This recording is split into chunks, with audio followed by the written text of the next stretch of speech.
Le damos la bienvenida, embajador de Ecuador en Venezuela. Se trata de Rafael Quintero López, sociólogo, diplomático, que nos acompaña el día de hoy. ¿Cómo está? Muchísimas gracias. Muy buenos días. Bienvenido. A sus órdenes. Bueno, vamos a iniciar por el comunicado emanado el día de ayer del embajado, donde se garantiza o se avala a través del gobierno ecuatoriano el proceso de transparencia, de soberanía de este proceso electoral que se va a desarrollar en nuestro país el día 6 de diciembre. Buenos días. Sí, efectivamente, hace pocas semanas la presidenta del Consejo Nacional Electoral de Venezuela invitó al cuerpo diplomático y dio una explicación amplia sobre todo el proceso de preparación que ha tomado las elecciones del 6 de diciembre. Yo asistí.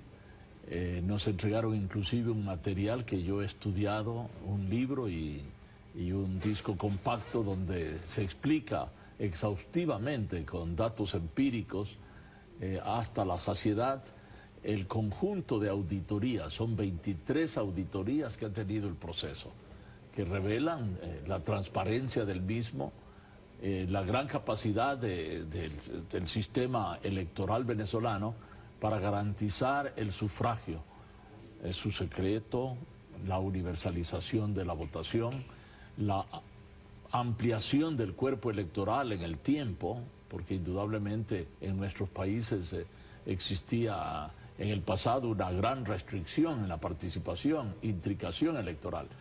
Entonces todo esto es evidente, de tal manera que nosotros habiendo participado directamente en esta reunión de trabajo, pudimos constatar la transparencia, también la seguridad, soberanía que tiene este proceso, como también la ampliación de la participación y fundamentalmente su carácter eminentemente democrático.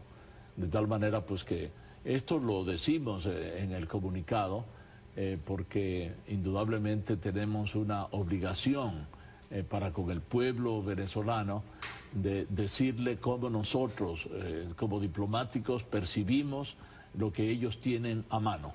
Ahora, embajador, usted le dio esa lectura luego de participar o atender a esta invitación que hizo el Consejo Nacional Electoral venezolano a los diplomáticos. Usted tiene esa lectura con ese material y con toda la información suministrada y también, bueno, con el paso a paso del cronograma del CNE. Sin embargo, hemos visto quizás la intervención o las opiniones de otros sectores desde el ámbito internacional no favorables al proceso electoral venezolano. ¿Cómo evalúa usted ese tipo de sí, es sorprendente el carácter tan amplio de la participación, pronunciamientos que de la arena internacional y de países específicos se han dado sobre el proceso electoral venezolano, que yo creo que tienen intereses de deslegitimación del mismo, porque inclusive hace pocos meses se decía que en Venezuela no iba a haber elecciones, lo cual era temerario, porque las elecciones se venían preparando.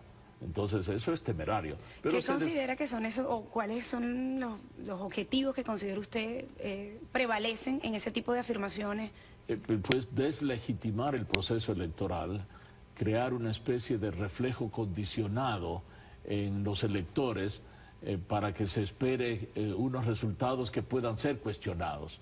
Los medios de comunicación internacionales, las transnacionales de la comunicación han estado golpeteando un mensaje en ese sentido. Hace poco, inclusive, un candidato electo en Argentina hizo una declaración en contra de Venezuela. El presidente Rafael Correa salió al frente de esa declaración y exigió que realmente no se haga interferencias en los procesos electorales de Venezuela y en el país. De tal manera que es evidente, es notorio que desde la arena internacional hay un propósito que ya se ha utilizado este mecanismo.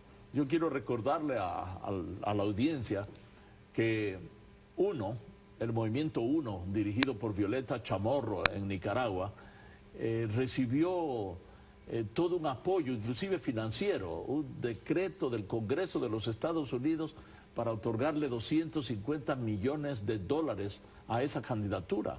Es decir, en nuestro continente, considerado en el pasado un patio trasero de los Estados Unidos, todo era posible.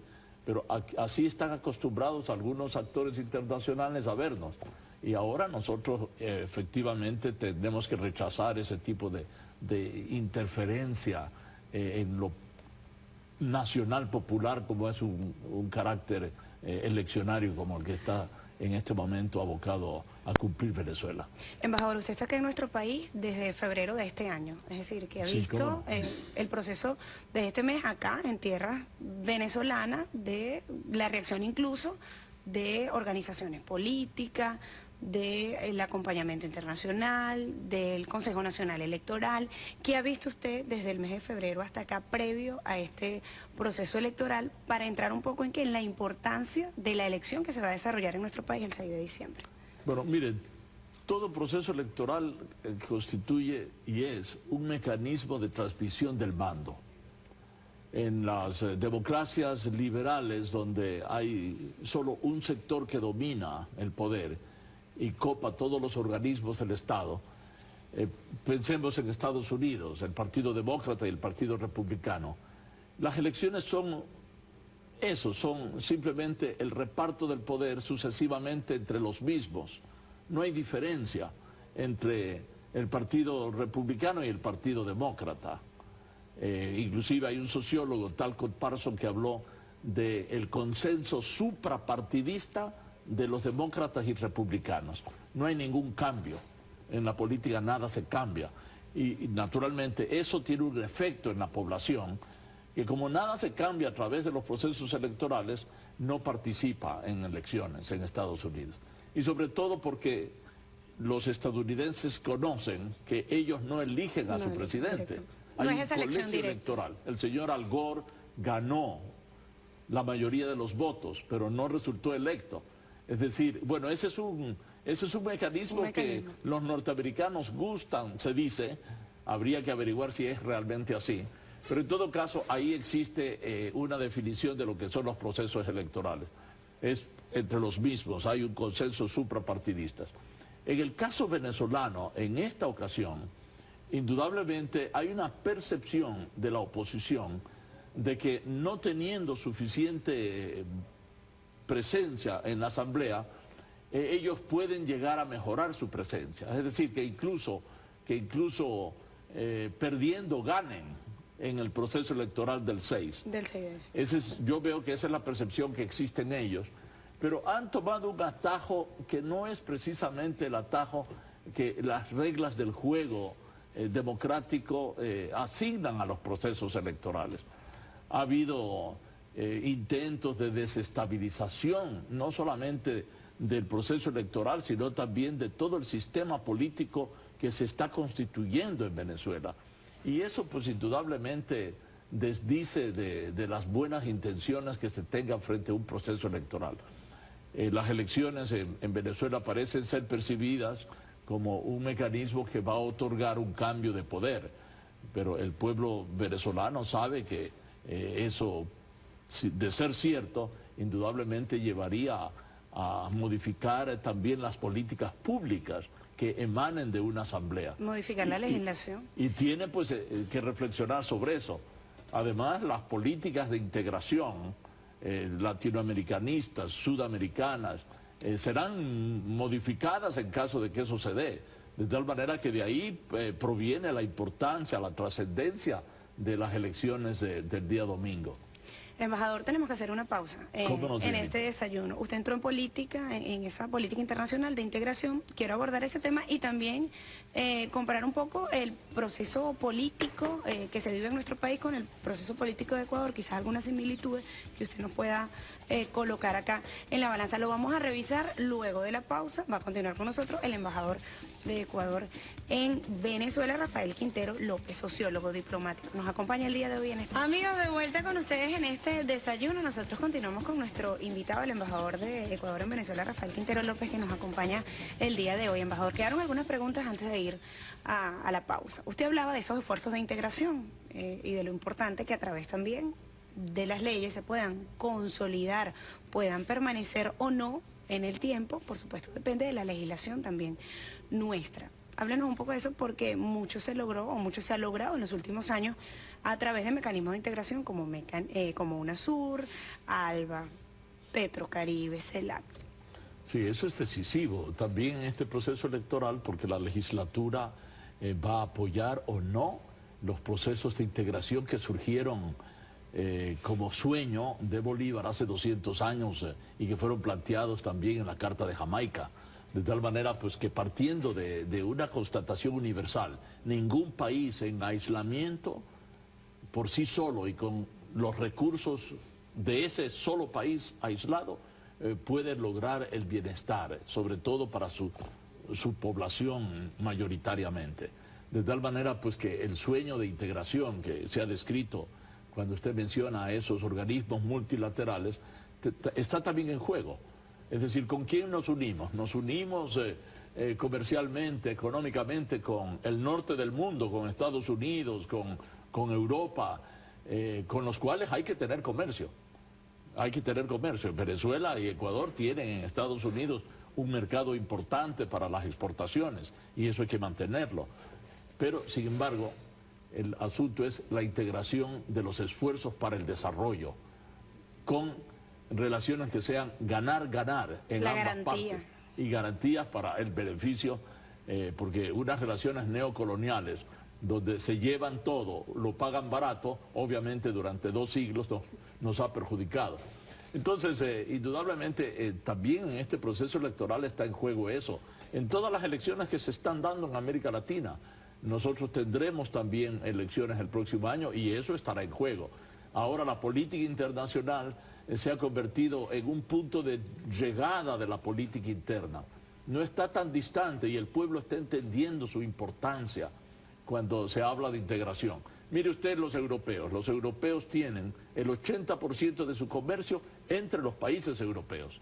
Nosotros no, nosotros todavía tenemos una rémora porque la integración no es suficientemente afianzada. Entonces, para eso hay que hacer esfuerzo y continuar con lo que se está haciendo, que es difícil porque hay potencias extranjeras que quieren impedir esa integración de nuestros países. Le doy un ejemplo reciente que yo experimenté. Yo estuve en Surinam hace 2 semanas presentando cartas credenciales y bueno, qué bien, Corea del Sur estaba celebrando 40 años de tener relaciones diplomáticas con Surinam. Y a mí me daba mucha pena porque yo fui el primer embajador ecuatoriano en presentar cartas credenciales en Surinam, es decir, 2015. Y resulta que Surinam es un país vecino del Ecuador, es sudamericano. Estamos tan cerca y sin embargo tan distantes. No tenemos nada de comercio, no tenemos ninguna relación fluida. Entonces, aquí estoy también para eso en Venezuela, el residente como acreditado a Caracas, pero también con una embajada no residente en Surinam, Paramaribo. Un ejemplo que nos demuestra lo mucho que nos falta por hacer en el tema de la integración, que estará presente también en las decisiones, en las consecuencias de las elecciones del domingo acá. Y quiero retomar el tema electoral para hablar un poco de las similitudes de los procesos electorales entre Ecuador y Venezuela, que usted ha podido visualizar. Sí, bueno, hay similitudes porque ha habido una ampliación creciente, universal, de los procesos electorales. En Ecuador, desde la Asamblea Constituyente del 2008, las personas de 16 años de edad participan en elecciones y pueden ser designados, electos, concejales municipales, miembros de juntas parroquiales.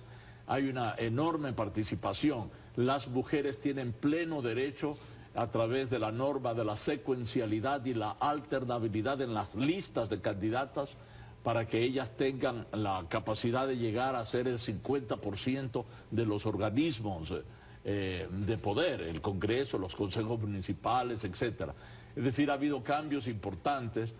Casi todo mundo vota en Ecuador, también los militares se les otorgó por la Constitución del 2008 la facultad de elegir y de ser electos cuando están en servicio pasivo. Cuando están en servicio activo, no. Hay unos recuerdos en las memorias colectivas de los pueblos que en el Ecuador todavía no se llega a esa mayor unidad cívico-militar que ustedes acá tienen. entonces que es muy importante. Pero el papel de las Fuerzas Armadas es el mismo, como apoyo logístico y de brindar la seguridad que un proceso electoral requiere, porque tiene que ser conducido en paz, y ellos son garantes de esa paz en Venezuela y acá, y en el Ecuador.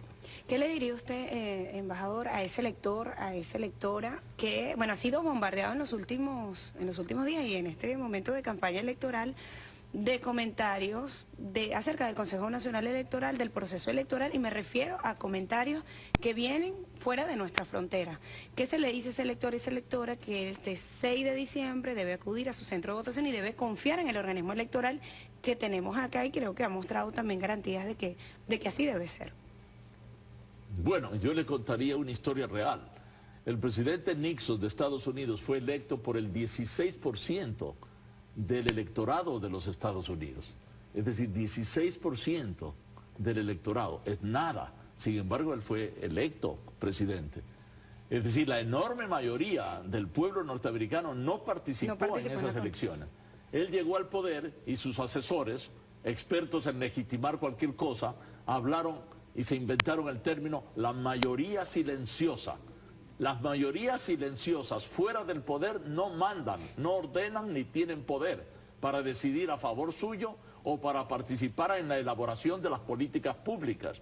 De tal manera que el único mensaje como diplomático acá en Venezuela que yo le puedo decir al pueblo venezolano es que ahí hay un ejemplo de algo que sucedió en un país, y que ellos miren si es que ese ejemplo es conducente a lo que quisieran repetir como tal en el caso venezolano. Nosotros en el Ecuador tenemos la política de la participación intensa, de que todo el mundo participe, porque la política ha sido denigrada por los que siempre mandaron en nuestros países, y nosotros tenemos que recuperar la política no solamente como la persuasión para arreglar la diversidad de nuestras sociedades, sino también como un poder que pertenece al pueblo y que hay que hacerlo efectivo con la participación. Desde el punto de vista como sociólogo, es embajador pero también es sociólogo, ¿cómo ha visto el comportamiento generalizado de las organizaciones políticas en este proceso electoral? Bueno, las organizaciones políticas acá yo diría que tienen una tendencia hacia la unificación de bloques grandes, ¿no? Eso es algo distinto a lo que sucede en nuestro país. En el Ecuador no hay esa polarización. Y yo pienso que eso indudablemente requiere de una mayor intricación y participación en las decisiones colectivas. Porque la dispersión de los partidos políticos en el Ecuador nos va a dar algunos candidatos presidenciales en el 2016-2017. Mientras que acá hay una mayor polarización, y creo que eso facilita la educación política de la población. ¿Hay cultura política en nuestro país? Sí, no, yo veo la gente que está en la calle cuando converso con ellas, algunos me reconocen, me saludan y conversamos. Es gente que tiene mucha articulación política y mucha información y una concepción de lo que son como una acumulación histórica de su pasado desde Bolívar, Sucre, etcétera, etcétera. Bueno, embajador, eso es muy importante. Gracias por acompañarnos. Gracias a usted.